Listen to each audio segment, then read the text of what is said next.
Physics class में मतलब better मतलब सबसे अच्छा परफॉर्मेंस किया है नजदीक सारे में स्टूडेंट की आवाज सुनाई और एकदम सटाइए उन सारे स्टूडेंट को और जो भी अभी यहाँ एक कैमरा लेकर आवाज है पूरा सटिए सर के पास अपनाता भी है उन सभी को और जो टॉपर है उन सभी को हमारे मुख्य अतिथि एमके सर के द्वारा और हमारे गुरुजी भी हैं और आपके भी गुरु हैं तो उनके द्वारा पुरस्कृत किया जाएगा। उन सभी को मैं एक एक करके नाम अनाउंस करूंगा और वो आएंगे यहाँ पे सर के हाथों से पुरस्कृत किया जाएगा। ठीक है, ओके, धन्यवाद।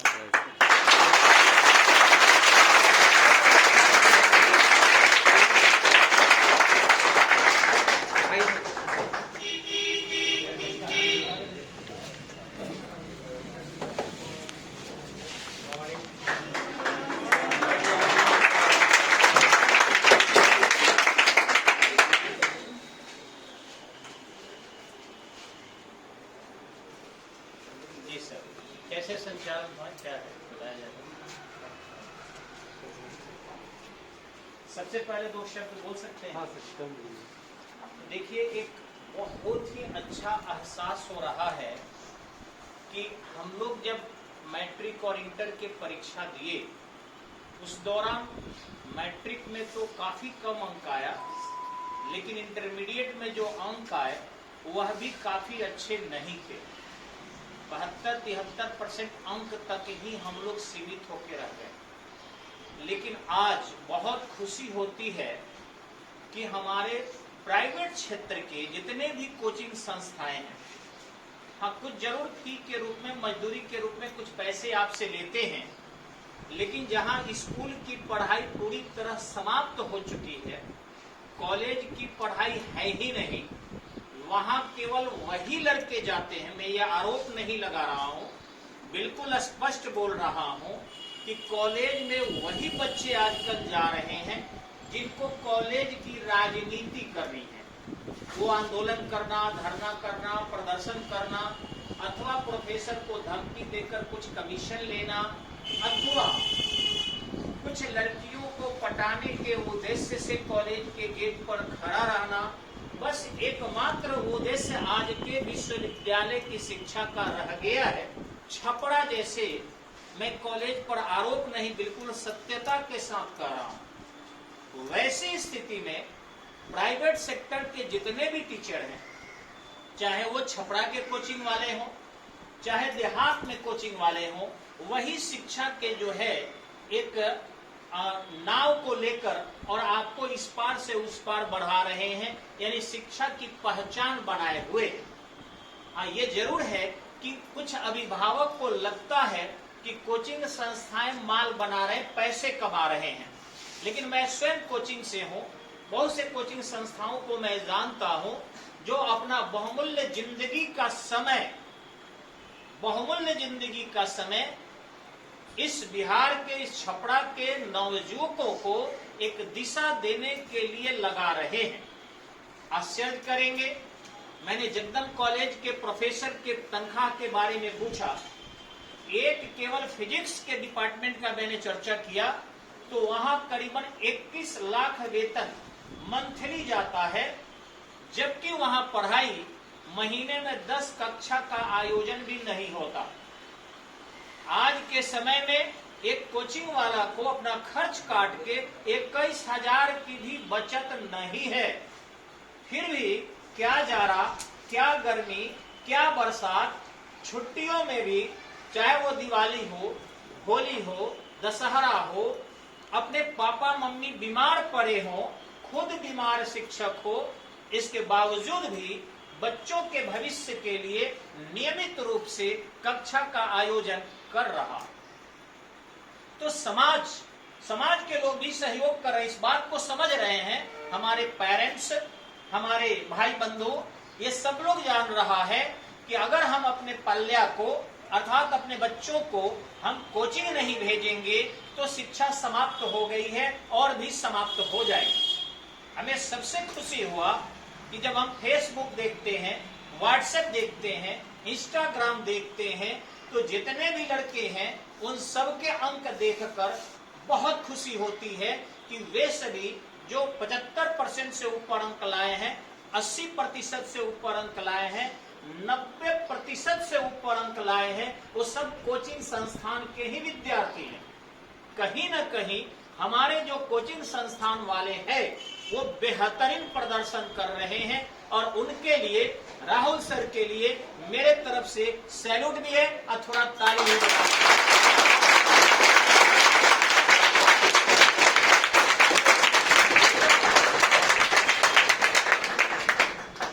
इनके बच्चे 95% तक अंक लाए हैं। आप सोचिए, हम लोग भी पढ़ने में तेज थे लेकिन 72% अंक तक ही सीमित होकर आ गए, लेकिन 95% अंक आना ये मायने रखता है कि इन्होंने कितने बेहतरीन तरीके से बच्चों को पढ़ाया होगा। सबसे बड़ी बात है कि प्रशासन भी कोचिंग वालों को मदद नहीं करता है। अगर कॉलेज में कोई बच्चा खुरापात कर दे, थाना मदद करेगा। कोचिंग वालों के खिलाफ अगर बच्चा कुछ कर दे, थाना उनके कोचिंग वालों के पीछे पड़ जाएगा। अगर वहां बिजली की खपत कम हो, ज्यादा हो, वहां बिल सरकार देगी, प्राइवेट वाला में कोचिंग वाला देगा। कॉलेज में अगर कुर्सी टेबल खराब होता है, सारी व्यवस्था सरकार करेगी। कोचिंग वाला को कुर्सी टेबल पोडियम से लेकर माइक तक सारा व्यवस्था कोचिंग वाला को करना होगा। कॉलेज में अगर बाथरूम के नल खराब हो जाए, 2-4 लाख का फंड आ जाएगा। कोचिंग वाले को बाथरूम व्यवस्था करने के लिए अपने पॉकेट मनी लगाकर या अपने पैसे लगाकर ठीक कराना होगा। कोचिंग वाला अपना खुद प्रचार करता है, पोस्टर का खर्चा, बैनर का खर्चा, और वो भी अगर सरकारी दीवार पर टंग गया, देश के लिए वो भी काम कर रहा है। मैं यहाँ संबोधन से डीएम साहब को भी बात बता रहा हूँ, क्योंकि लाइव चल रहा है। लोगों को बुरा लगेगा, इस पर कुछ स्वार्थी भी देख रहे होंगे जो कहेंगे कोचिंग वाले लूट रहे हैं। लूट कौन नहीं रहा है? कौन ऐसा व्यवसायी है, कौन ऐसा समाज का है, कौन ऐसा सरकारी अधिकारी है जो लूट खसोट नहीं कर रहा है और इस देश के संचालन में ईमानदारी से संचालित कर रहा है? सभी के सभी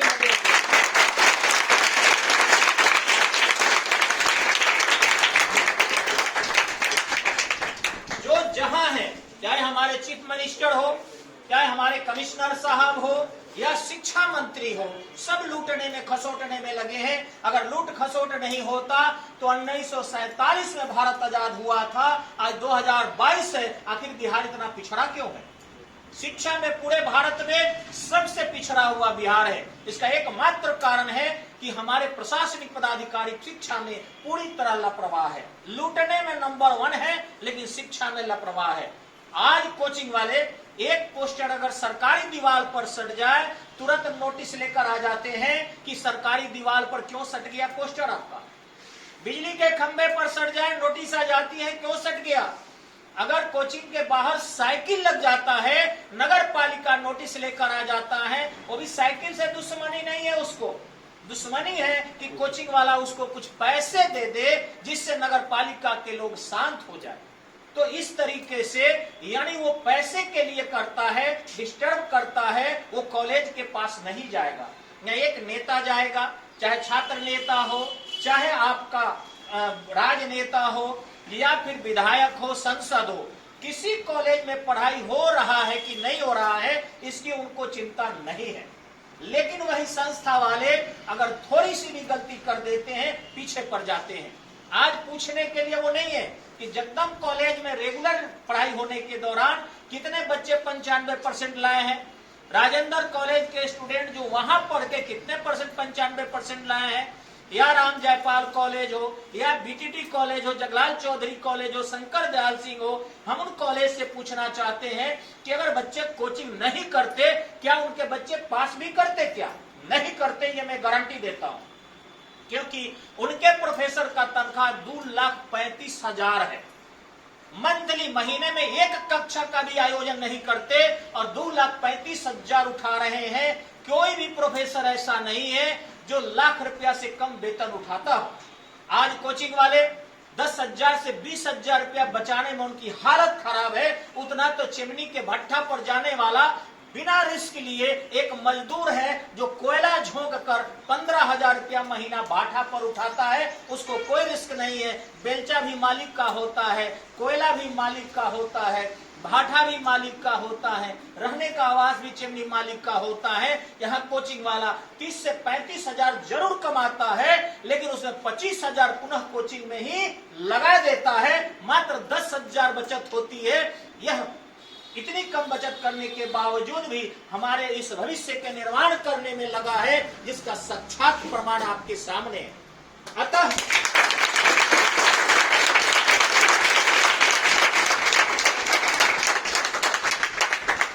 मैं सारण प्रमंडल के सभी कोचिंग वालों को दोनों हाथ से सैल्यूट करूंगा। जहां भी जो देख रहा है, चाहे वो छपरा शहर के कोचिंग वाले हो या ग्रामीण क्षेत्र के कोचिंग वाले हो, हम लोग तो बच्चे जब ऊपर आ जाते हैं, समझदार हो जाते हैं, तब कंपटीशन की तैयारी कराते हैं। लेकिन बचपना के एज में जहां हजारों गलती होने की संभावना है, जो 13 साल से 18 साल का उम्र होता है, 13 to 19, ये टीनेजर जो होते हैं, उनमें विकास की संभावना भी अधिक होती है और विनाश की संभावना भी अधिक होती है। उस एज को यदि कोई संभाल रहा है तो राहुल सर जैसे लोग संभाल रहे हैं। इसलिए राहुल सर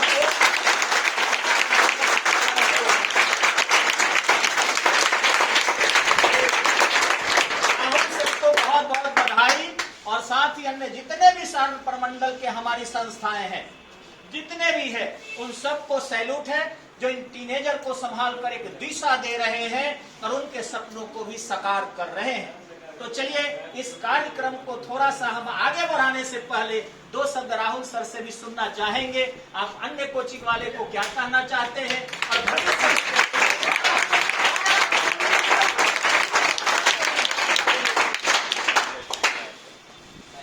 सबसे पहले सर कि आपने 95% तक अंक लाया है अपने बच्चों के माध्यम से, आगे की रणनीति आपकी क्या है? सर आगे की हमने तो इस सारे स्टूडेंट को जो भी यहाँ पढ़ते हैं, चाहे जहाँ भी पढ़ रहे हैं, उन सभी को हमने एक दिशा दिखाया और इस दिशा पे डिसिप्लिन के यानी अनुशासित होकर इन्होंने उस पर काम किया और सबने अच्छा किया, जो कि सबसे अच्छे मार्क्स जो लाए हैं। और जो यहाँ तक लगभग यहाँ 125 लगभग स्टूडेंट थे, 125 में सर 2 ही लड़के ऐसे थे जो कि 2nd डिवीजन आए, बाकी सभी लोग ने अच्छा परफॉर्मेंस किया है।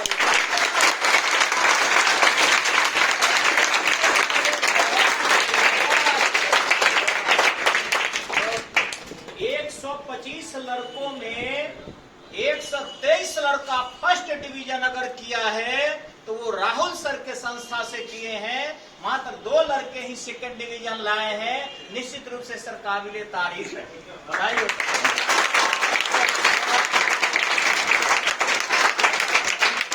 आगे नए बच्चों को क्या कहेंगे, जो नए बच्चे आने वाले हैं या नया एडमिशन ले, उनको क्या टारगेट रखे हैं, कितना % अंक और मंगवाएंगे आप अगले साल? अगले साल तो सर 100/100 100 में 100।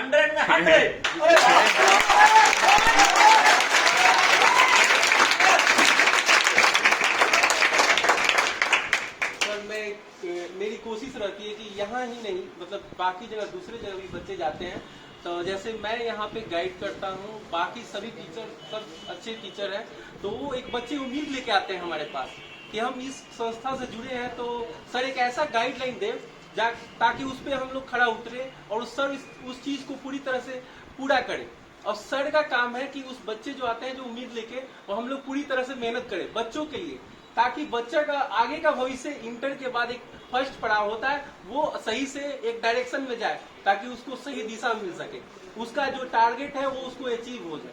यही हमारी उम्मीद रहती है बच्चों से, और बाकी संस्थाओं से भी मैं यही उम्मीद करता हूँ ताकि वो बच्चों को खूब ज्यादा से ज्यादा मेहनत कराएं और अपना परफॉर्मेंस अच्छा दे, ताकि हमारे आज के जो बच्चे हैं वो कल का भविष्य हो देश का।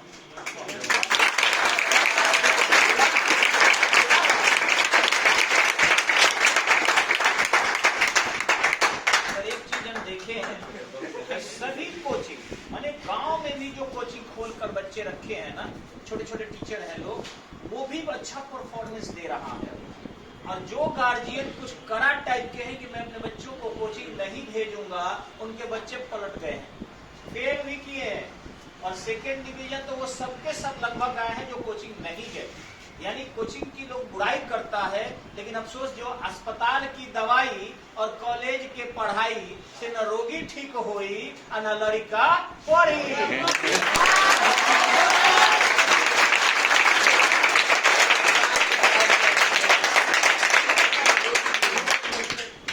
तो सर वितरण किया जाए।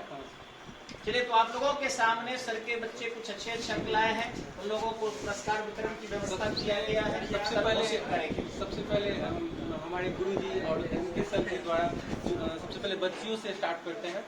बाकी लोग कुछ कारणवश नहीं आए हैं, चाहे घर पे हैं, चाहे मैसेज उन लोगों तक ग्रुप में नहीं पहुंचा, किसी कारणवश उन लोग नहीं जुड़ पाए हमसे। जो भी आए हैं उन लोगों को पुरस्कृत किया जाएगा। सभी ने 350 से अप्रोक्सीमेट ज़्यादा से ज़्यादा मार्क्स लाया है, तो उसके लिए आप तहे दिल से उनको धन्यवाद है।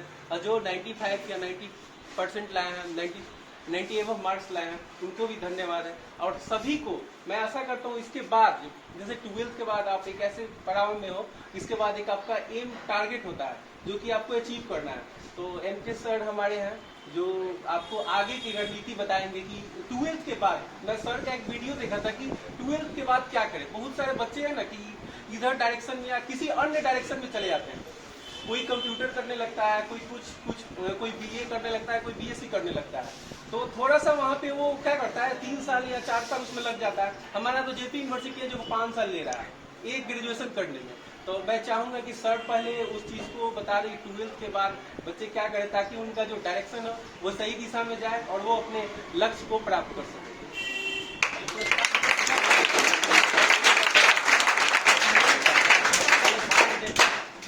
पहले पुरस्कार ले लीजिए आप लोग, फिर उसके बाद हम लोग संबोधित करेंगे कि क्या करना चाहिए। सबसे पहले मैं लड़कियों में आरती कुमारी को बुलाना चाहूंगा।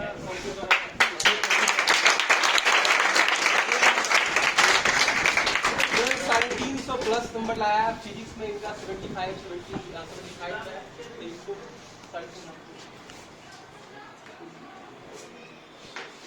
तो आप ये गोल्ड मेडल लीजिए और पहन भी लीजिए इसको।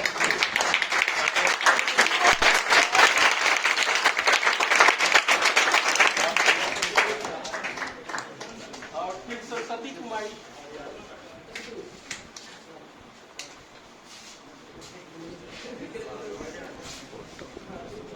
तो निकालिएगा मत इसको, बड़ी मेहनत करके आप लोग अर्जित की है।